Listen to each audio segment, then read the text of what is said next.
agir malgré la peur? Eh bien, tout le monde a peur. Tu as peur, j'ai peur. Il a peur, elle a peur. On a tous peur, sauf que la plupart des gens ne réalisent pas l'importance de la peur. Ces personnes pensent qu'avoir peur est un manque de courage.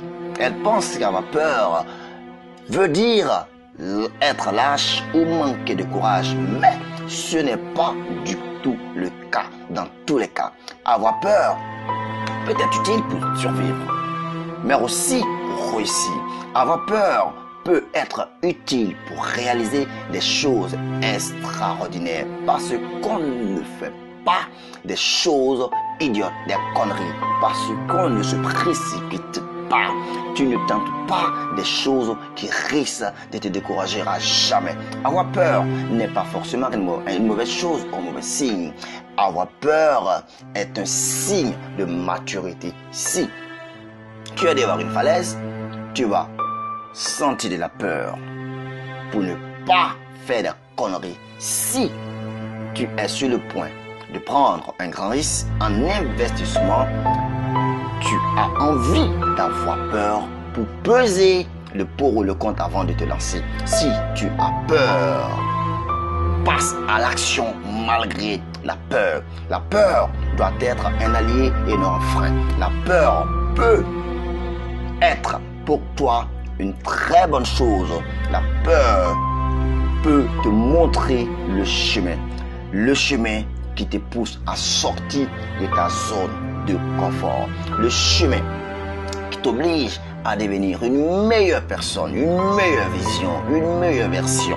La peur est un indicateur. Elle te montre que tu es en train de te challenger et que tu vises plus haut. Ce qui te fait peur ne fait pas peut-être peur aux autres qui t'entourent.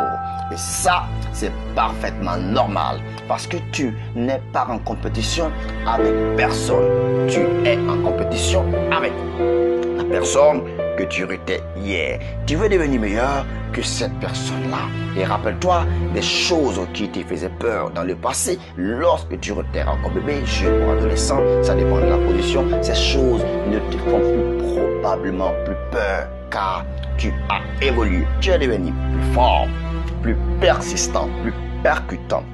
Alors, ces peurs ont disparu. Alors dis-moi que c'est exactement la même chose avec les peurs que tu as affrontées et que tu vas continuer d'affronter aujourd'hui. À présent, je te donne une technique qui a énormément aidé plusieurs personnes à surmonter les peurs. La première des choses, c'est de les reconnaître. Admettre que tu as peur. Admets qu'il y a des choses qui te donnent des sueurs froides et ensuite vise plus haut. Toutes les fois que tu verras tes peurs, vise un peu plus haut.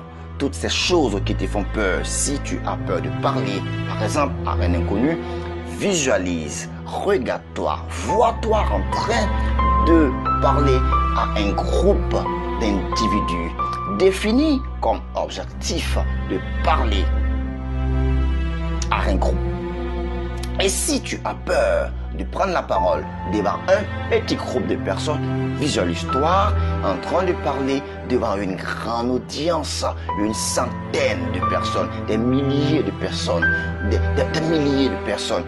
Et à côté de ça, tu as peur de parler devant un petit groupe. Cette envie ou cette peur va disparaître petit à petit. Donc, vise plus grand que l'objectif que tu t'es fixé, que l'objectif qui te fait peur. Cela ne veut pas dire que tu vas directement attaquer le grand objectif. Si tu fais ça, tu risques de rester paralysé par la peur, car l'objectif est trop grand pour toi.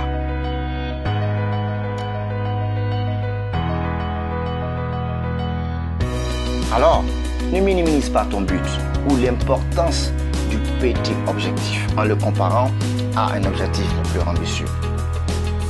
Tu gardes en tête, dans l'objectif ambitieux, de parler devant une large audience, mais tu prends des actions au quotidien, à ton niveau, commences à parler à un individu, ensuite à deux, ensuite à un petit groupe, et c'est comme ça que tu vas habituer ton cerveau à la prise de parole en public.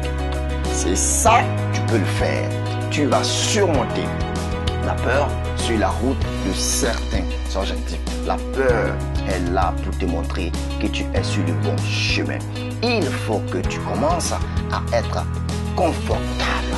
Tu sais qu'il est temps pour toi de viser plus gros, de viser plus haut. C'est comme ça, en fait, que des personnes ont réalisé des grandes choses dans leur vie. C'est comme ça que les personnes se lèvent et s'adressent à des milliers, à des millions de personnes sans perdre leurs moyens. Ne crois pas que ces personnes soient nées comme ça. Elles le sont devenues avec la pratique. Donc, prends le temps aujourd'hui de demander qu'est-ce que tu oserais faire si tu n'avais pas peur. Qu'est-ce que tu aurais fait si tu n'avais pas peur? Qu'est-ce que tu aurais rêvé si tu n'avais pas peur? Parfois, on laisse la peur nous submerger, nous engloutir, nous étouffer. Et au lieu de l'utiliser en notre faveur, on la laisse nous freiner, nous paralyser. Pourtant, la peur peut nous aider à évoluer en augmentant le chemin et en nous montrant le chemin. N'essaie pas de supprimer la peur de ta vie. N'essaie pas non plus de ne plus avoir peur. Cela est impossible. La peur sera toujours là. Il faut savoir passer à l'action malgré la peur. L'action est le meilleur remède contre la peur. Tu ressens la peur, mais tu passes à l'action. Quand même, c'est comme ça que tu arrives à surmonter la peur. Et puis, tu vas en avoir d'autres. Tu vas passer à l'action malgré tes peurs. Et puis, tu en auras d'autres. Et c'est comme ça qu'on évolue. Bientôt, toi aussi, tu feras partie des personnes qui ont réalisé de grands succès dans la vie. Et on croira que tu es né comme ça, que les choses viennent facilement à toi. Mais ce n'est en réalité pas vrai. C'est en réalisant chaque jour tes petites peurs que tu es arrivé à grandir. Tu avais peur au départ, maintenant tu n'as plus peur. Tu avais peur et tu es passé à l'action et je l'aurais pas dit. Plus tu as de l'ambition et plus tes peurs sont grandes. Et ce n'est pas une raison pour abandonner ou pour viser plus petit, mais bien le contraire. Ça doit être une motivation supplémentaire pour te dépasser. Rappelle-toi que nos jours sur la terre sont comptés. Et ça, c'est dommage, car ça sera véritablement dommage que tu gaspilles tes jours, tes mois, tes années à cause de la peur.